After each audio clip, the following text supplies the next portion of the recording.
everybody.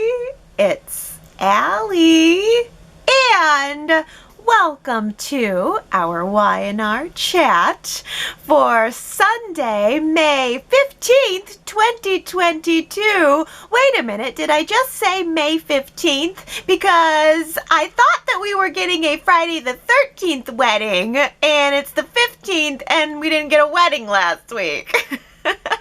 What's up with that? I woke up on Friday morning thinking, okay, it's Friday the 13th, it's wedding day, I'm ready for my present now.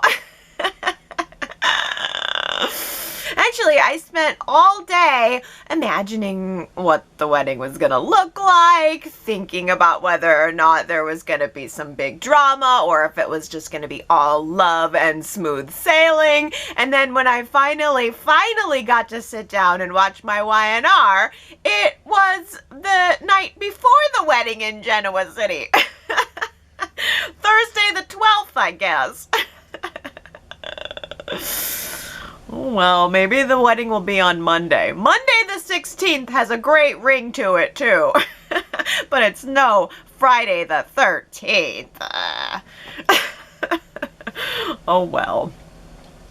The previews for next week are looking promising. Apparently, everybody at the party is really digging the 70s glam theme. Maybe we've kind of dropped the Friday the 13th thing in lieu of the 70s glam thing. So, I mean, from what I've seen in the previews, it looks like we're going all out, top of the tower, everything decorated to the nines. So, I'm happy to just be patient a little while longer and wait and maybe just savor the night before the wedding too. I'm really happy that Crystal was able to fly in for the occasion. I really think that Crystal is quite a cutie. I mean, she's adorable. She has like perfect teeth. She's the right amount of perky and earthy, and I just really liked watching her and Tessa digging through the beauty kit that Sharon gave to Tessa and Mariah to pamper themselves the day before the wedding.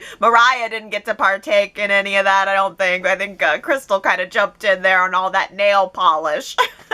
Apparently Sharon has great taste in nail polish. I don't doubt it for a second. Oh, yeah, it's a real sign of making it, getting your sister into the mix here. I mean, Tessa and Crystal talking about past, present, future, their lives growing up as opposed to Mariah's life growing up, and how much the character of Tessa has evolved, from the days where, she was a shady member of Genoa City and nobody liked her. She's really worked her way into the hearts and minds of everyone, and she is, in fact, planning this wonderful future, including a family with Mariah. I liked seeing Tessa have someone to talk to about all of that. I'm kind of wondering if maybe we can keep Crystal around, at least for the summer. Is that possible, Y&R? Can we keep Crystal for a little bit longer? I think she would make a cute match with Noah, potentially, and she was already inquiring about that work of art on the wall. The one that he painted, the picture he painted of Mariah and Tessa. He painted it from scratch in Photoshop. Yeah.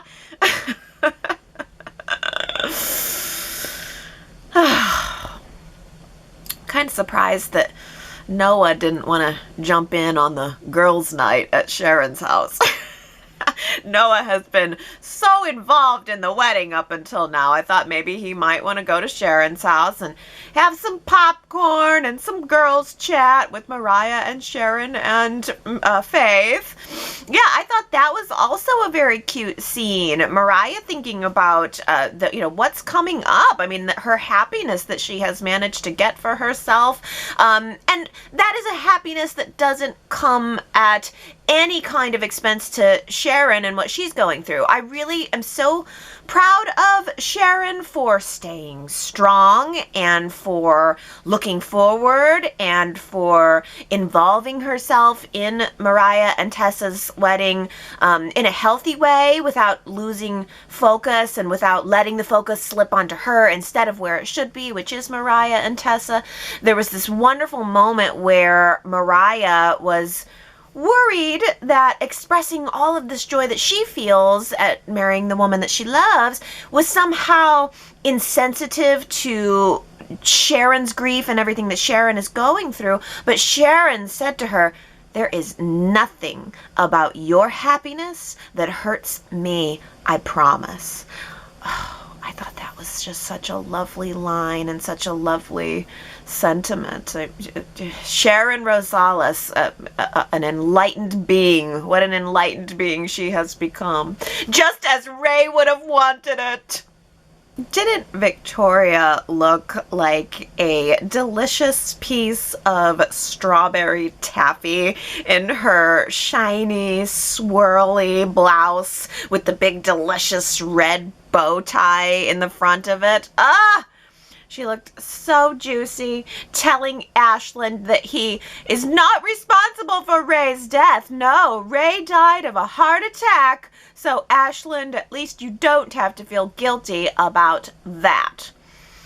I don't know. I'm still holding a grudge. I'm not fooled by you anymore, Ashland. I'll not have it. Even your big donation has not turned me around. Ashland, I guess, he's still going through with the donation to New Hope, though. I mean, wow, what a great guy, deciding not to go back on that since he wasn't actually responsible for Ray's death, and Victoria cleared his guilty conscience. I still stand by not taking a penny of his money, but Sharon told Nick to take every penny of Ashland's money. Get the most you can out of him, out of that creep, and do good in Ray's name with that money. So, all right, I guess I should just follow Sharon's lead on that. There's a lot of good that we can do in Ray's name in and around Genoa City. I am thinking possibly a Ray Rosales statue in Chancellor Park. Can't you just see a stone Ray Rosales statue standing there in the park? Okay, I know they're not going to give him a whole statue. They've done so little for him. He's not going to get a whole statue, but what about a plaque at least?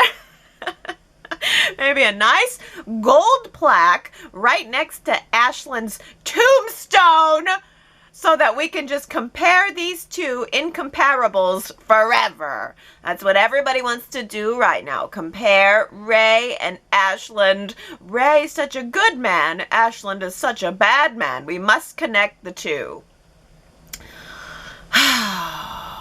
And follow our emotions through accordingly. We love Ray so much and we hate Ashland so much that Ashland must pay for Ray's stuff. I guess I'm kind of guilty of that too. But I'm feeling conflicted about it all. I feel very conflicted about Ashland and Victoria. I don't want them to get back together. I'm sorry, but I don't. Not right now, at least. He's not proven himself to me. But at the same time, I also really kind of like the fact that Adam and Sally are playing a little bit of matchmaker to get them back together. Adam has decided that he wants the whole Newman Enterprises pie. He's not going to be just satisfied with a piece of the pie. He wants the whole thing. And the key, he thinks, to getting what he wants is to undermine Victor's confidence in Victoria. If Victor is the key to who holds the CEO position, then Adam must undermine Victor's faith in Victoria. And Adam thinks the best way that he can do that is to help reunite Victoria with the town pariah. Then surely everyone will see that she is not capable of making good decisions. I actually think this is a very subtle, very psychological plan that Adam has here, and I do like it. I like that part of the story. And Sally is stepping in here too, giving Victoria a little bit of information from the perspective of someone who did what Ashland did, of someone who faked an illness, was completely selfish in doing so, and now has to live with the guilt of hurting the one person that you care about the most. Oh, poor me. I did this horrible thing and it hurts me so much. So understandable.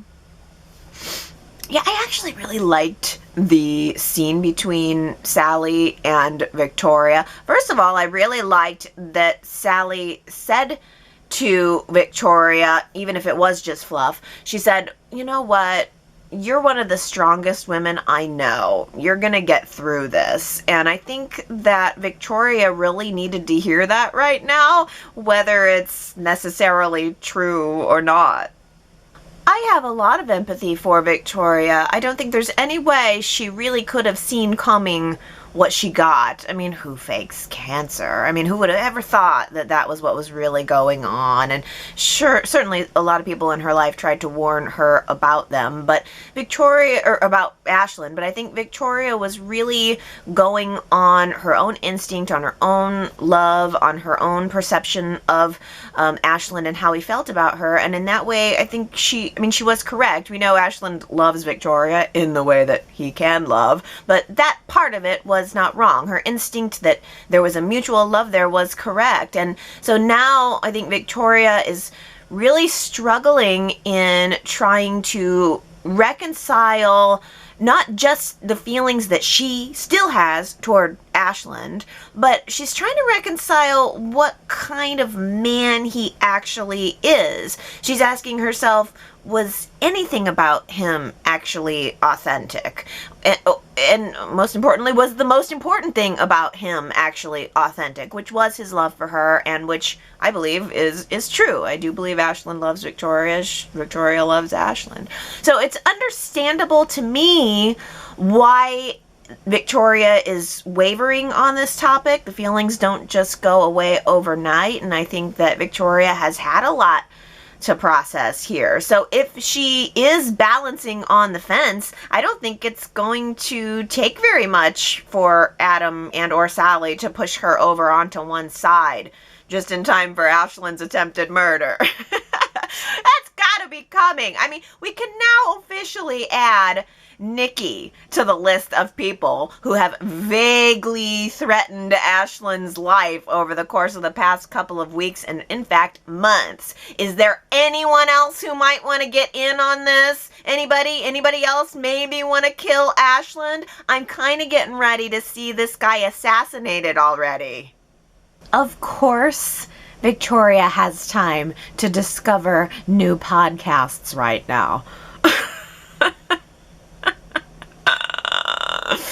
In between running an international conglomerate, dealing with her divorce, and hobbling around with a cane most of the week, although she shed the cane later in the week, she apparently said to herself, okay, I have a spare hour.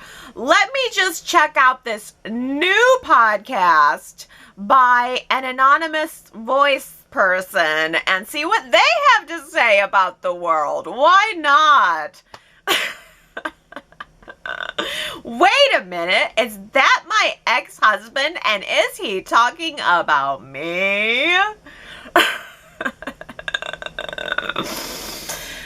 Billy was like, grinning soul? Nope, not me. Meanwhile, a huge grin is sprawling across his face. Oh, she was mad at him, but somehow I expected her to be more mad at him. I don't know, I guess Billy gets off kind of light considering everything Ashland did to her. But yeah, Billy then did this follow-up podcast to clarify that his controversial statements on the last podcast are universal. He's not trying to be specific about any one megalomaniac. He's just, trying to talk generally about megalomaniacs. Yeah, Billy, nice cover-up. That ought to do it. Oh, give me a break, Billy.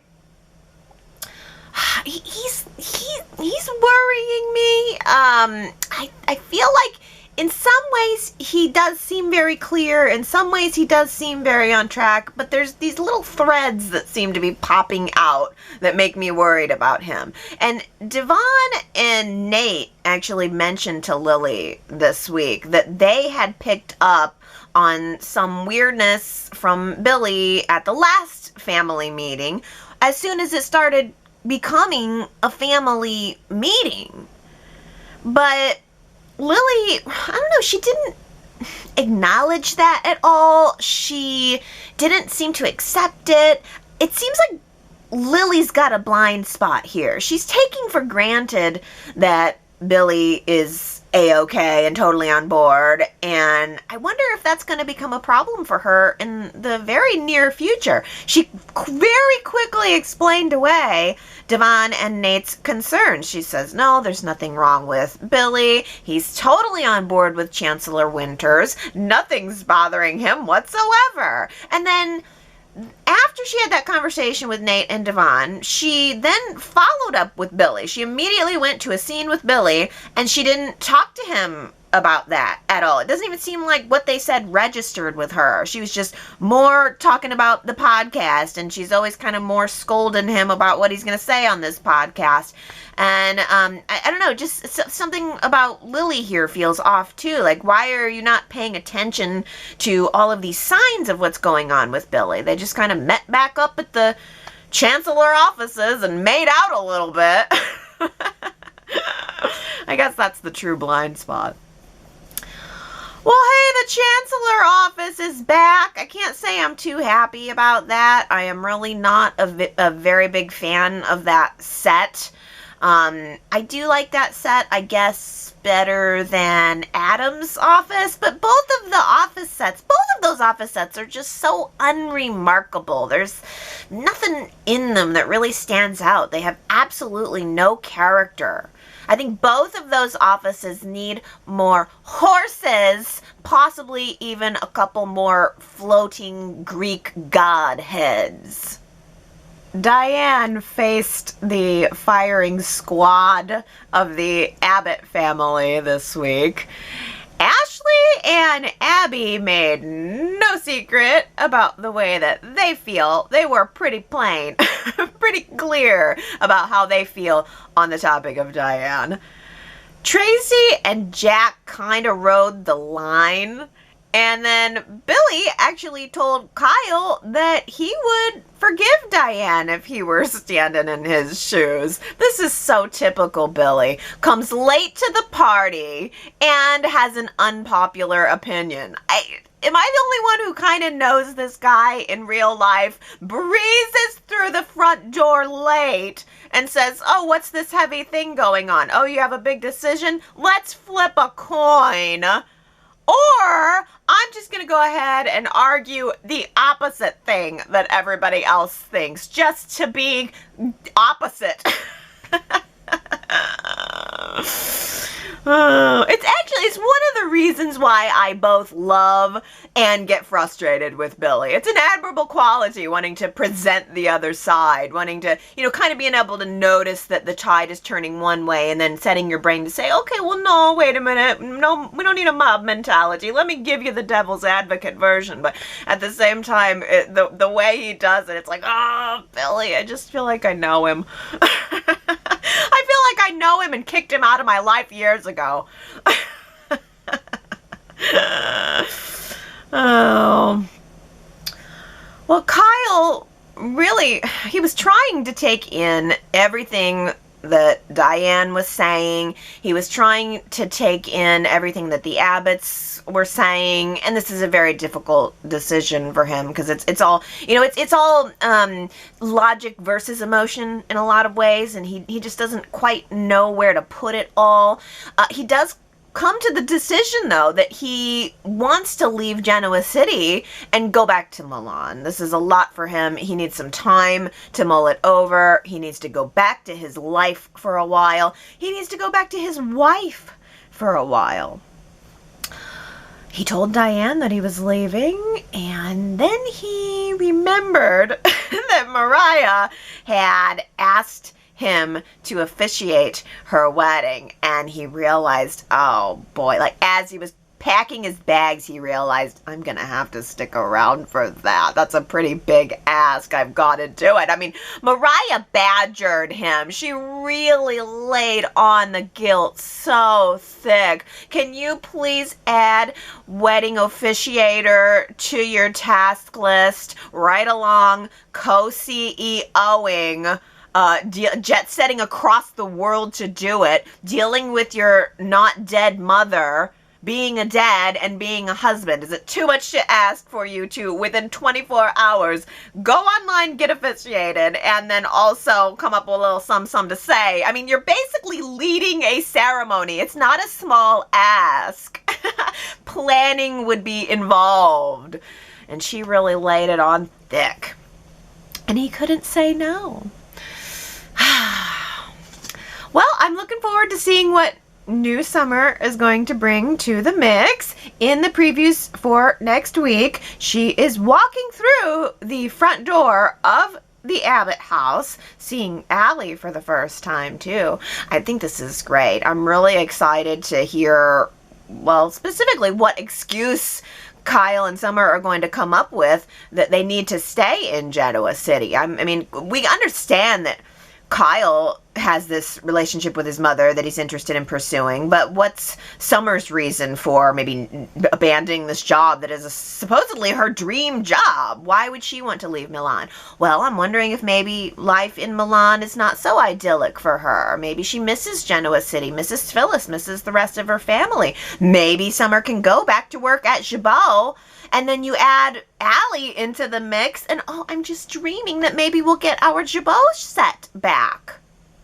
No sooner had Diane Jenkins left the Abbott house, and who shows up unexpectedly at the front door? Allie Nguyen, suitcase in hand. Absolutely perfect timing. The entire Abbott family was already there, lined up, primed, ready to meet her. Diane got them all warmed up. And then Allie got to come in and just, breeze through and get all the hellos and the charms and all of that. Thanks, Diane. I mean, in comparison to Diane, Allie must have looked like an angel. It was all very cordial, of course, unlike with Diane. I mean, absolutely everybody was on their best behavior. Even Ashley was on her best behavior. I think everybody just knows how much this means to Jack. And so they invited Allie to stay at the Abbott house, of course, because after all, she is an Abbott. And, even Ashley decided to, tell Jack later, you know what, I think you should get to know Allie. I think you should dig a little bit deeper and find out what's going on with her. And, of course, Tracy also echoing that sentiment. It turns out that apparently Allie came to Genoa City on a whim because she had an encounter with her mother that left her feeling a little bit empty. Her mother had come to LA apparently to deal with some business having to do with Chemo's estate, and they just had a very cold encounter. She's not getting the motherly warmth, the family that she's looking for in her mother, and that's something that she misses since her father is gone. So I think that's something that Jack could really, really identify with, feeling abandoned by your mother, feeling like you're wanting more than you're getting from your mother, and having that absence of a father. I mean, that's everything that Jack has been dealing with for the last couple of decades. So I did enjoy seeing Jack comfort Allie, and I'm sure that it will not stop there. I think we can probably look to see Jack rolling out the red carpet for Allie within the weeks to come. The Abbott red carpet will unfurl in front of Allie in many ways. First, it's a place to stay, but I mean, I bet you next it's going to be a job. My sweet, sweet Michael and Lauren, always in love, always on fire for each other, and also on fire in their individual lives and careers. Lauren has continued to try to convince Michael not to work for Victor. They have just returned from a fantastic vacation in France, and Lauren wants to keep the carefree, romantic life of leisure going. But what's good for the goose has got to be good for the gander. If Lauren wants Michael to retire to a life of leisure, then she has got to be willing to do the same. And as Michael is very quick to point out, Lauren is not just going to hand over the reins of running Fenmore's to someone else. So let's not retire, Michael says. We're in our prime, baby, Michael says. Let's keep progressing our lives and our careers forward. And when it's time to walk into the sunset together, we'll do it together. We'll know when the time is right. I thought that was just absolutely beautiful. And Lauren seemed to accept it for now. So that means that Michael can continue to work for Victor with Lauren's hesitant blessing. And I was thinking that maybe the next job Michael might be on for Victor would be keeping an eye on Diane Jenkins. But Michael and Victor had a scene on Friday, and it seems like Victor's got Michael on, a mission more geared toward getting rid of Ashland Locke, just like everyone else. That's everyone's mission, get rid of Ashland Locke. So it's no different for Michael, and certainly he's going to have a motive if something ends up happening to Ashland. Oh, but I really enjoyed Michael and Diane's first meeting at the bar with Phyllis kind of in the background leering at both of them. I think that Michael's going to be in a very entertaining position. He's going to be stuck between a rock, Phyllis, and a hard place, Diane, and that's going to be fun to watch. I mean, Michael's the only person so far who has been happy to see that Diane is alive and well. And I think that puts him in a really unique position to give us, the audience, some insight about what's really going on with Diane, if there is more than meets the eye. Nick got to see Diane alive for the first time this week. And at this point for Diane, I think it's all old hat. She's like, yeah, I was dead, now I'm not. And when Nick launched into the usual, you're a bad person, you should get out of town routine, she again said, yeah, I've heard it all before. You're not telling me anything that I don't already know, and I'm not going anywhere. I thought Sharon's reaction to Diane was better than Nick's, just solely based on the shock factor, because Sharon just stood there looking at Diane with this puzzled look on her face, with her mouth hanging wide open, like Diane had just broken her brain.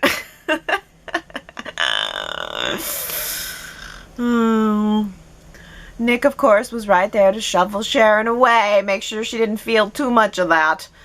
I mean, I appreciate Nick being there in support of Sharon. He's being there a lot right now. But I am really glad that Sharon did not take Nick up on his offer to go with her to Miami, because come on, it would not have looked good for Sharon to bring her ex-husband as her wingman to the current husband's funeral. somehow I think the Rosales family probably would have picked up on that. I'm pretty sure that the Rosales family probably all secretly thinks that Sharon is a floozy and that their sweet baby boy Ray could have done better. And maybe he could have. Maybe Ray could have done better than Sharon, and I think that Y&R could have done better by Ray. For some reason, I continue to be shocked by the lackluster goodbye that Ray has had. I don't know why. I shouldn't be shocked. I mean, there's no on-screen death, no on-screen funeral. Sharon was back from Miami in one episode, ready to jump right into Mariah and Tessa's wedding, just regaling us with a few paltry sentiments from Miami and about the Rosales family, who she will never speak of again after this week. I mean, even I got my hopes up because I thought, okay, all right, he's going to be buried in Miami, but at least we're going to do a little something for him, right? And even the last minute memorial took place between scenes. It wasn't even end of an episode and into the next episode. It was just between scenes. Like, okay, we're going to the memorial now. Commercial. Hey, how was that memorial? I don't know. Sharon characterized Ray's off-screen Genoa City memorial as a farewell to Ray that Ray would be proud of. A farewell that Ray would be proud of. And I just don't know about that. A farewell that Ray would be proud of. If it was, we sure didn't see it. Chelsea showed up to crash the party, though. Guys, who shows up to a private family memorial service uninvited? Oh, hey, grieving family. I sort of knew him. I was wondering if I could grieve with y'all. That is so inappropriate. And then to go home and have a private fit over the married man that she might have stolen away from his wife. The gall of Chelsea Lawson. The gall. Crying for the affair she didn't get to have. Only on soaps, only on soaps. Oh, Chelsea. Are you guys feeling Chelsea's pain? I think that's a pretty good poll question for the week at yrchat.com. I'm curious to know if you guys are connecting in with Chelsea's pain. Are you feeling her reasons, or are you just not having any of it? Because to me, it's starting to look like Chelsea is losing touch with reality again. She was having a fit saying, when's it going to be my turn? When do I get to win? I don't know. Maybe once you actually have changed? Maybe once you earned it? Oh well, nothing is black and white. Isn't that the truth? And isn't that our Who Said It quote from last week? Nothing is black and white. I knew this was going to be a tough one, but Daisy, Henry, Sue W., Cheryl Lynn, and Ambreen all guessed that it was Ashland. Ashland was confessing to Jack about everything that he had done. He was trying to plead his case to continue to have time with Harrison, and he was trying to get Jack to listen to him and not judge too harshly. Nothing is black and white. Indeed. Congratulations, you guys. You guys got that one right. I thought that was very hard. I think this one might be a little tough too. We'll see if you heard it. Who said more like a marshmallow? There's a fun little fluffy snippet of a line. More like a marshmallow. Who said it? If you think you know, go to yrchat.com to leave your guess. And if you get it right, I will give you your shout out during next week's Y&R Chat.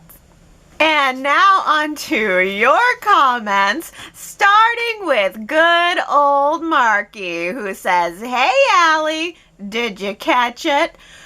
Your Who Said It for the next podcast should be Thank you, Beth. Who said it?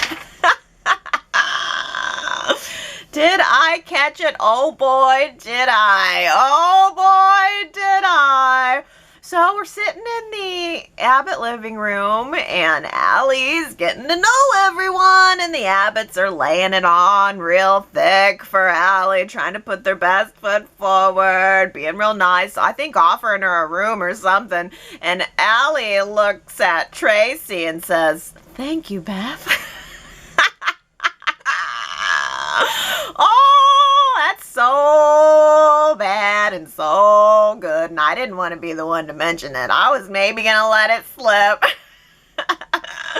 I backed it up immediately. I said, what? Because my thought process was, I was looking at Tracy, and I was literally at the moment that it all happened, I was thinking, I bet Beth Maitland is lovely. I was thinking to myself, what would it be like to just have lunch with her, hang out with her? I just bet she's very cool. And then I heard, because I was thinking about Beth Maitland, and then I heard Allie say, "Thank you, Beth." And I was like, did that happen? So I backed it up. She said, "Thank you, Beth."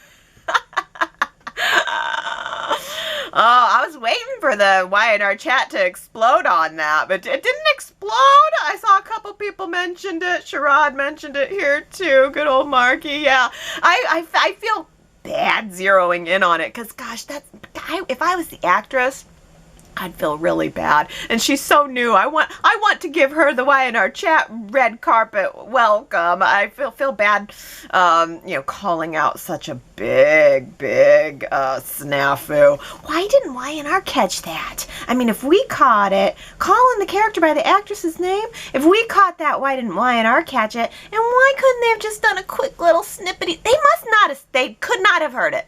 How could Beth Maitland not have heard it? I don't know. Someone in the scene should have heard it. Why did they not go back, refilm the scene? I mean, it would have been so easy to just do a quick voiceover on that. Or just, you could even silence it out. Thank you, silence.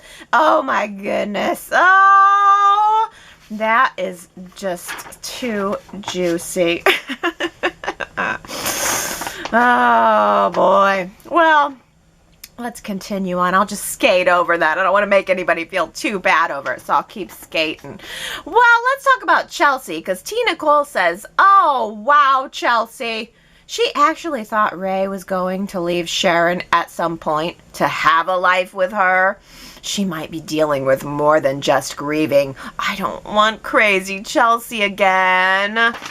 I'm kind of feeling that way too, T. Nicole, that maybe it's becoming crazy Chelsea again. It's not just grieving, like she's projecting that she was going to have this relationship with Ray and that it was going to be mutual and they were gonna, I don't know, have a relationship. That's a total assumption. She has no idea. So she's existing in this reality right now where that was for sure the course. And that's simply not the case. And it's also simply psychotic. That's a problem. That's a mental disorder. Sharita says, "Chelsea's sadness is over the top for me. Crashing this beautiful memorial that we only hear about after the fact. Who was the person that gave Chelsea this information, unwittingly unaware of Chelsea's unrequited Harlequin romance for Ray?"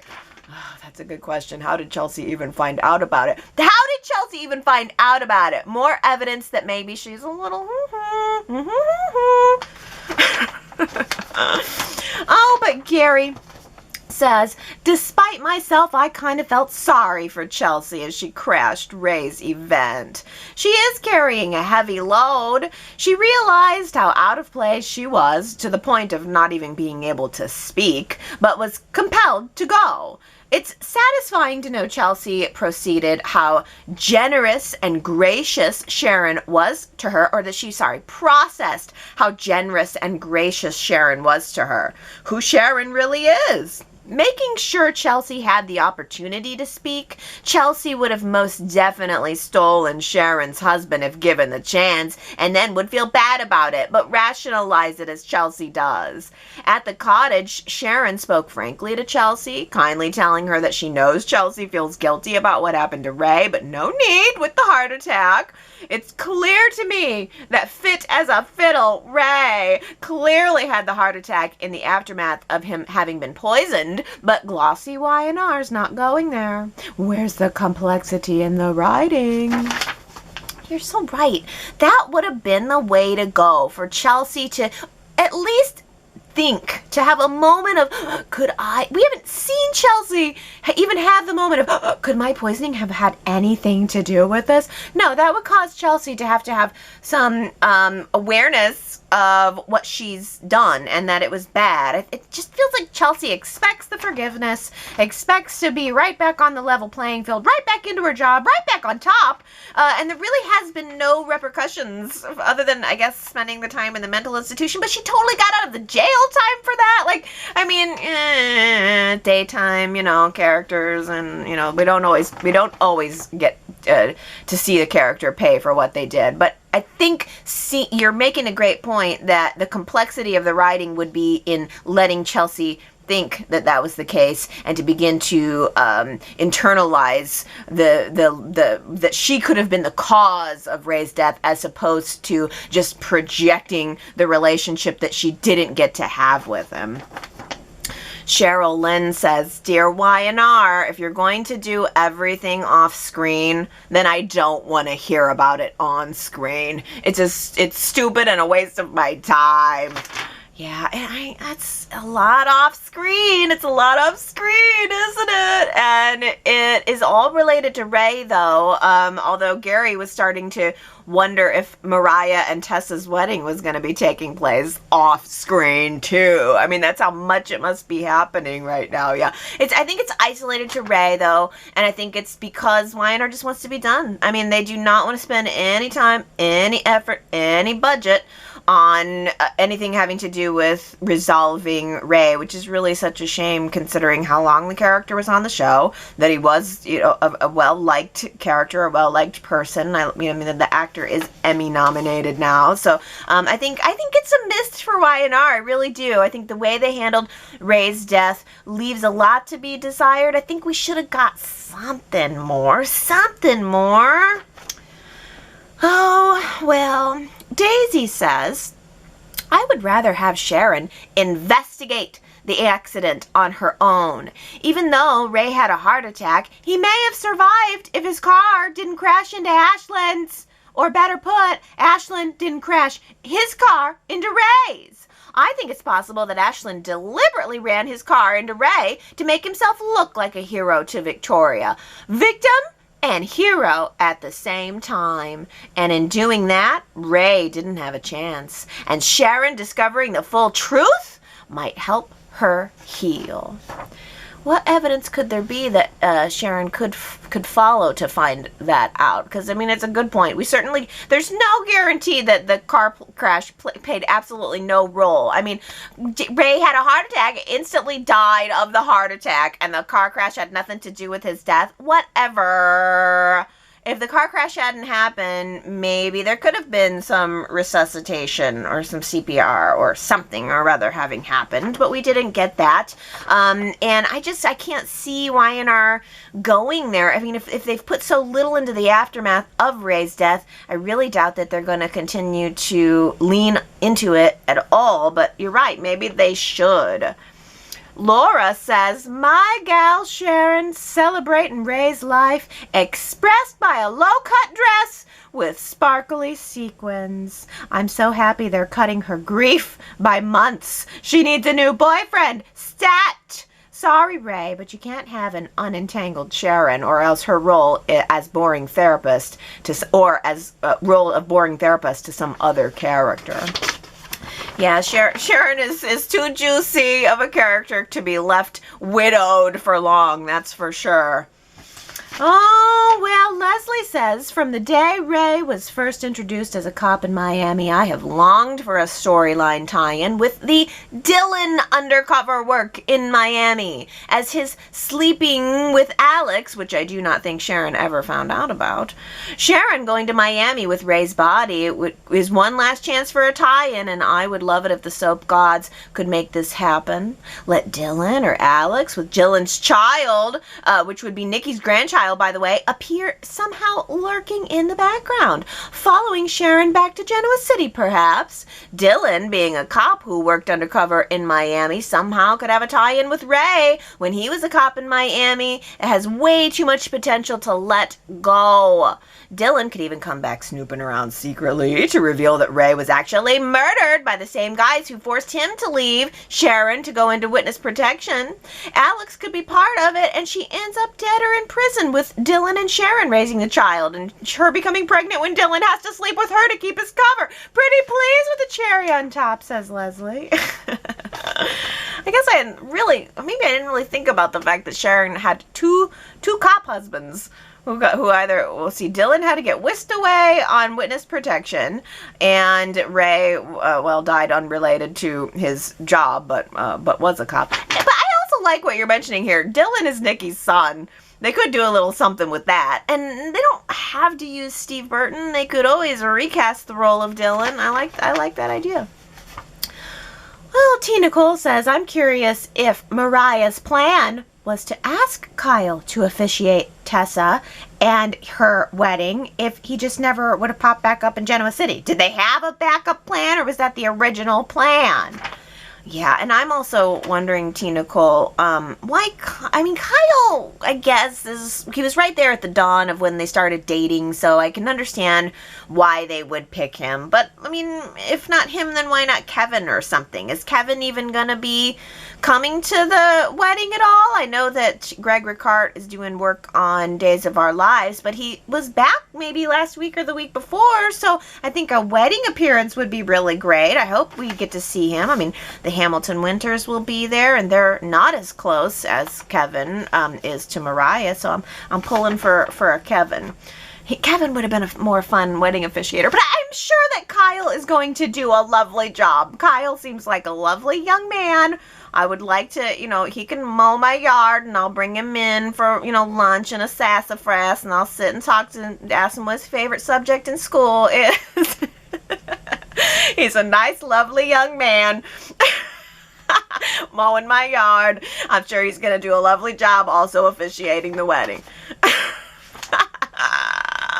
T. Nicole also says, may not be that big of a deal, but I was putting myself in Elena's position, feeling exhausted after a long day at work, to come home and there's a group of Chancellor Hamilton Winters Industries, or whatever the company's called, having an executive meeting in my living room when all I want to do is sit back and relax. Yes, they all left right away, but what if the meeting had just started? Executive meetings need to happen somewhere else than the employees' living rooms, especially if others live in that condo/apartment as well.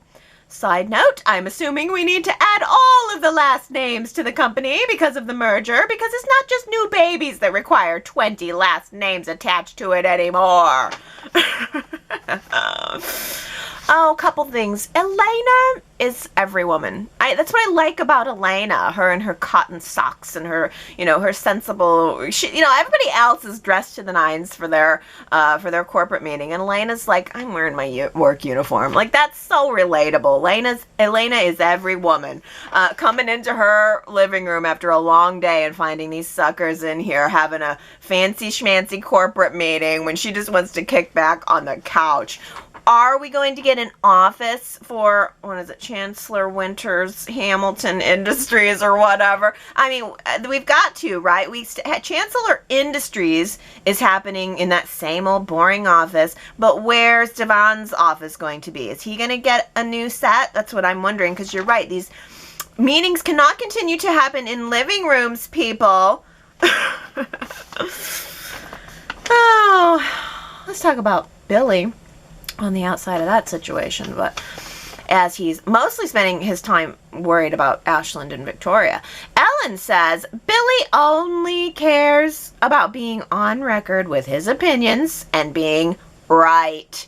Now he's blabbing her business on his podcast. This is more of the same. At the time of Victoria's wedding, she wanted her choices to be respected. I told you so is never helpful. Billy and Nick don't get to decide who any woman, marries. And let's be honest, all of the Abbotts and Newmans have entered into a bad marriage or two. At least Nick sincerely seems to want to help his sister. She just doesn't seem to want him hovering and feeling sorry for her. That is one of the things about Billy. It's like he just needs to be right now. Okay, if I don't get to say it to you and to Ashland and to your faces, and Victoria kind of let him in a little bit. She was confiding in him. He was the only one that she was confiding in. And in fact, so much so that the Newmans were like, maybe Billy can be the one to convince Victoria. He's the only one who can get through to her now. This was a couple weeks ago. And when he stopped doing that, he decided to just go anonymous and start kind of spilling her business, which if she can figure out, I'm sure other people in Genoa City could figure out, which means with the internet, everybody could figure it out. Why would he expose her in that way when she was leaning on him? She was trusting him. He should have just stopped his need to be right and have been there for the ear for her to talk it all out. He could have subtly kind of kept her going, he could have probably influenced her opinion on Ashland more subtly, but subtlety is not exactly what Billy's known for. Naomi says, my thought on Billy meeting Allie. She knew everyone's vocations until she came to Billy. No vocation of any note. She hesitated, looked a little flustered, and Billy smoothed it over in the moment by joking, it's true what you've heard, I'm the good-looking one, or something like that.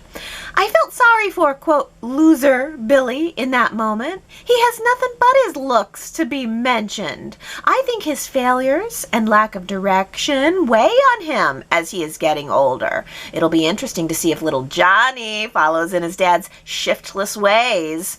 One more thought. Can't help myself because Billy is at least an interesting character to me. The voice change device for his stupid rambling podcast has a similarity to gum-chewing psycho Billy. Is he headed for another weird break with reality? Then Victoria can rescue him from the brink of insanity. Then they can get a new wedding ring, tattoos, and finish raising the kids together. Katie and Johnny will be destined to pattern themselves from what they've witnessed. Yikes. I like digging in on Billy because as frustrating as he is one of the more interesting characters. And I really like your point that it's like, everybody else has their vocation. Ashley's the chemist, Tracy's the novelist, Jack's the John Abbott Jr. What is Billy? That was a very jarring moment. And I think he chooses to fill it with humor because he doesn't know what else to fill it with. But it's a great point that as he's getting older, maybe that bothers him more and more. And even the thing that was supposed to give him a little bit more meaning, which is his role at Chancellor Industries, is now... It's not as meaningful because now it's not Chancellor Industries. It's not his mother's company. His mother merged it with Hamilton Winters, and so now it's really Lily and Devon who are running the show. He kind of had his chance and blew it. So I think you're right that Billy still continues to try to find a direction for himself and still flounders trying to do it. Yeah, but I think this is a really fun point about what will become of Johnny and Katie. And also, is there any potential that Billy is about to slip off the edge and Victoria is going to need to be the one to save him? Oh, everybody's got to save everybody. Well, Sharita says, so does Jack's granddaughter Allie feel too good to be true to anyone else other than me? The hysterical crying to then really confess nothing. Why haven't you said your mom's name yet? Why didn't anyone insist on a DNA test? I have a theory that in Diane's line of work as realtor, she may have stumbled into Chemo's house after he died with no heirs and still hating Jack and hatching a plan to do a money grab from the Abbotts and an opportunity to gain forgiveness from Jack and Kyle. She probably hired Allie to play Jack's granddaughter, promising her the chance at riches and a family that will love her. I need more information on Allie's childhood, and does Chemo's sister know about this niece of hers? Where is she? Didn't we see that picture, though? Didn't we have a picture or something of well, maybe that turned out to be the mom and Allie. Yeah, I don't know. Where's the mother? Where's the DNA test? How do we really know that Allie is who she says she is? Sherrod says, you are not alone, Sharita. I have said that from the start. I do not trust Allie. She is up to no good. Showing up unannounced at somebody's home, that technically you still barely know, even if they are family. Who does that? Sorry, pause. Chelsea. Chelsea does that. But the hysterics at the Abbott house cemented my belief. But I must admit, I would not have a problem if she is here for revenge. Her father, Chemo, was treated wrongly. This is a really good point, Sherrod, because if Chemo had nothing that he wanted nothing to do with the Abbotts because he was treated wrongly, why does Allie see the Abbotts as the solution for herself? It does lend a little bit of motive even to maybe what she is actually after is revenge. Or maybe it has something to do with the Abbotts, or maybe, as Sharita points up, maybe she has no connection to the Abbotts. No, she's not really the granddaughter at all, and she's just working with Diane on some grand revenge plan. Diana says, I'm wondering and really hope that Allie's mother turns out to be Mary Jo Mason. This would be a great way to bring back her character to the show. The fact that Allie never mentions her name makes me think it's definitely a character we know. Mary Jo Mason being Allie's mother would be a great tie-in. This theory makes sense as Mary Jo and Chemo had a romantic relationship. Her character is still alive as she was sent to a mental institution. It could be revealed that after Mary Jo was released from the institution, she rekindled her romance with Chemo. Mary Jo gets pregnant with Allie, and together they build a family. Allie has revealed that she and her mother are mostly estranged. Mary Jo was a villain, so it would not be surprising that Mary Jo has not won the Mother of the Year award. I would really love to see this character return to the show, as she was very much a compelling character and villain. I like Mary Jo Mason. I remember her fondly, villain-wise. And so I would really like that a lot. Question, so does everybody feel that Allie's mother is someone that we know? I guess I haven't really processed it. I haven't thought about it too deeply. Are we going to get to see Allie's mom? Is there more going on with Allie's mom than meets the eye? Is there more going on with Allie than meets the eye? I'm curious to know if you guys want to weigh in, though, about that this week. Do you think we know Allie's mom, or is she just blank, a kind of blank character, blank canvas, not to be cast, no plans to be cast? Victoria says, boy, did Kyle look uncomfortable as the flaying of Diane began. You could tell he was hopeful that things would go better. I'm sensing Kyle would like to give his mom a chance. However, Diane didn't help her cause by starting with a lie. She said she would not have let any of the Abbotts go to jail if they were found guilty of murder. A liar, liar. The old Diane would have enjoyed this information immensely. Laura says Diane is not reformed in action and words. Number one, she manipulated the meeting Jack. Number two, she stuck it to Abby about riding nude on the horse. And three, she turned the tables accusing the Abbotts of unethical behavior. How could you prevent a mother and a child reuniting? Tracy's position of grace here is kind of irritating when the manipulation is so obvious. Yeah, I don't know. I guess I hadn't been getting that. I'm giving Diane a little bit of the benefit of the doubt. I like Victoria's point that Kyle was so uncomfortable too while it was all going on, because you can tell he's the one here that's tugged by emotion. Everybody else is trying to look at it through more logical eyes. And maybe you're right, Laura, that through logical eyes, Diane is still manipulating. But Ellen says the rich hypocrites sitting in judgment of Diane, making it very difficult for Kyle to even consider any kind of relationship with the only mother he will ever have. Nah, the Abbotts should look in the mirror and just show a little humility for once. Of course, Tracy's the only one who seems to care what Kyle may be feeling. Jack's trying to. I do give him credit when Phyllis isn't hissing in his ear. Diane needs to be watched and monitored, and she gets no free passes, but this family has a closet full of skeletons. Give me a break. Yeah, I guess that's it. I don't even know why Kyle wanted to invite Tracy and Ashley and Abby in for the firing squad. I don't know. I think they were making it more difficult on him. I mean, it was really just, let's attack Diane. And I don't necessarily think it was very helpful to Kyle. And Tracy was the only one who was really trying to help or be sensitive to the fact that this is not about Diane and it's not about us and our opinions. This should be and is about Kyle and his decision about whether or not he wants to have a relationship with his mother. That's why we were called here. Definitely the focus got pulled away from that during all of the, just frankly, everybody kind of being nasty to each other. Gary says, is Ashley the haughtiest in Genoa City? Oh, she might be, Gary, because Ashley was in rare form on the topic of Diane Jenkins, no doubt about it. Phyllis might be her only other runner-up for the haughtiest in Genoa City.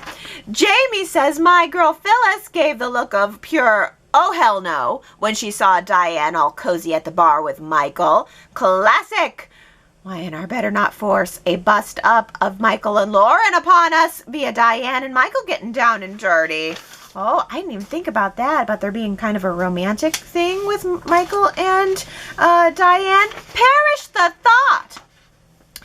Diana says, I was reading the history of Diane's time on the show and was shocked to learn on Wiki that Diane planned to fake her death with Adam's help.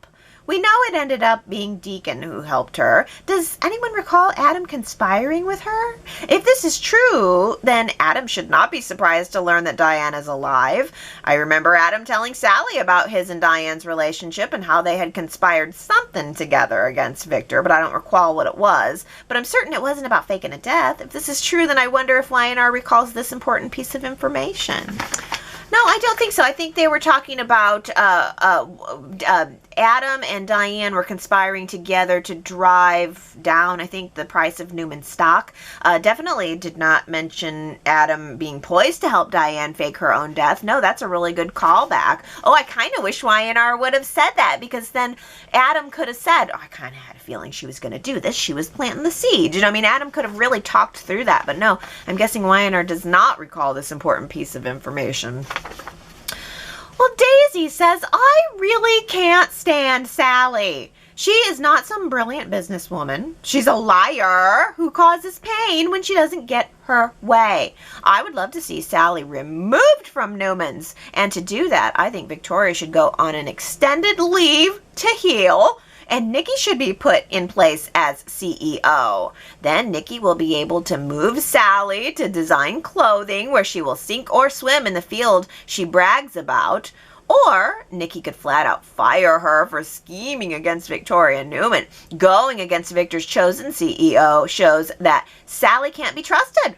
As for Adam, he has made himself look weak, so he can either quit or carry on in his department. But this craziness over who should be the CEO needs to end, and Sally needs to be removed from Newman Enterprises.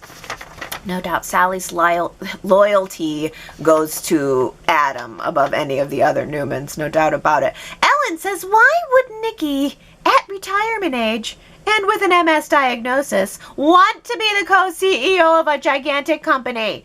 She said she was looking forward to traveling with Victor when he stepped back from an active role with the company. Perhaps the workload should become too much for Nikki, and that will force Victoria to admit that Adam is the right person for the co-CEO position.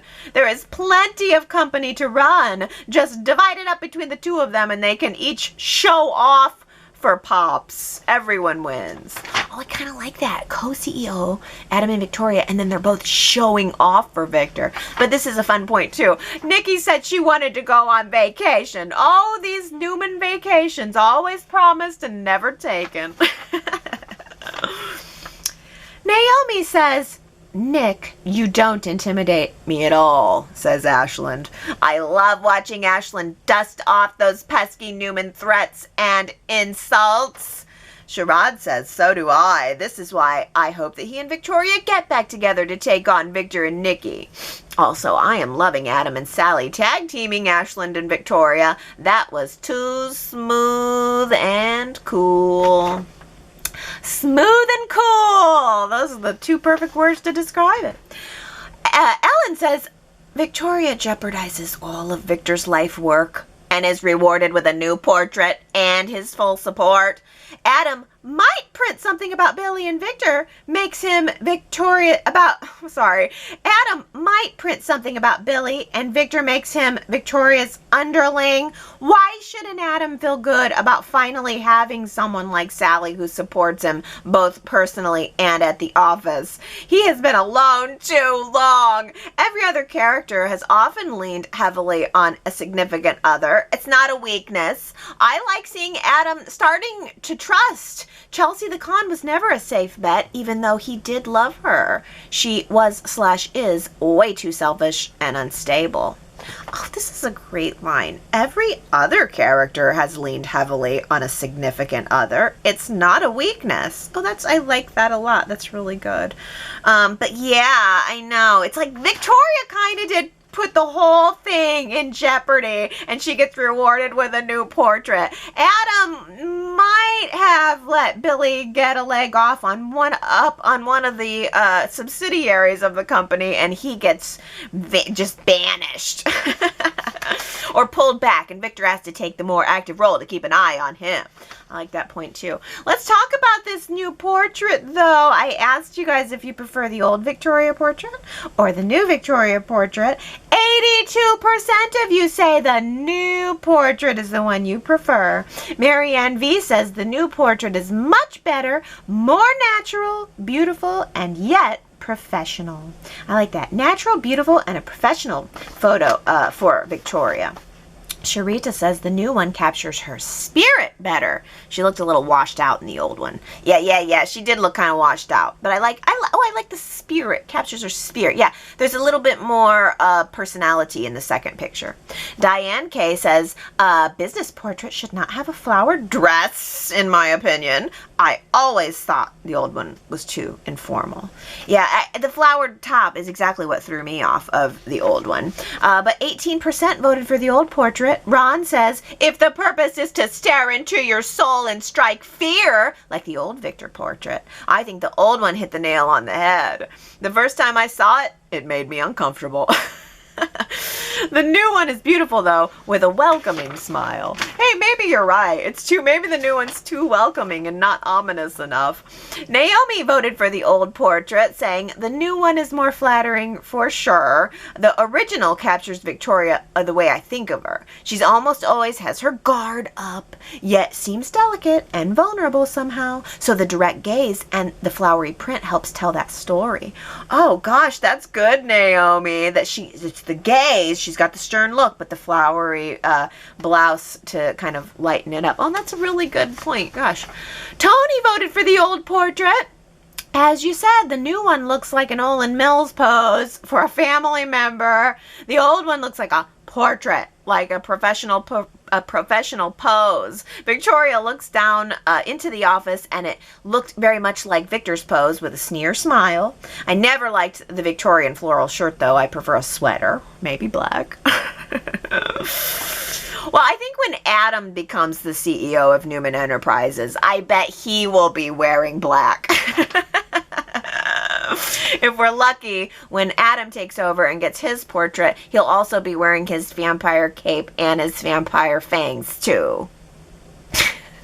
I really love and enjoy my own imaginary caricatures of the characters on the show. That Adam is a teenage vampire, that Nick is a dumb, dopey jock, Kyle is kind of a hapless Gumby, and Nate is a piece of meat.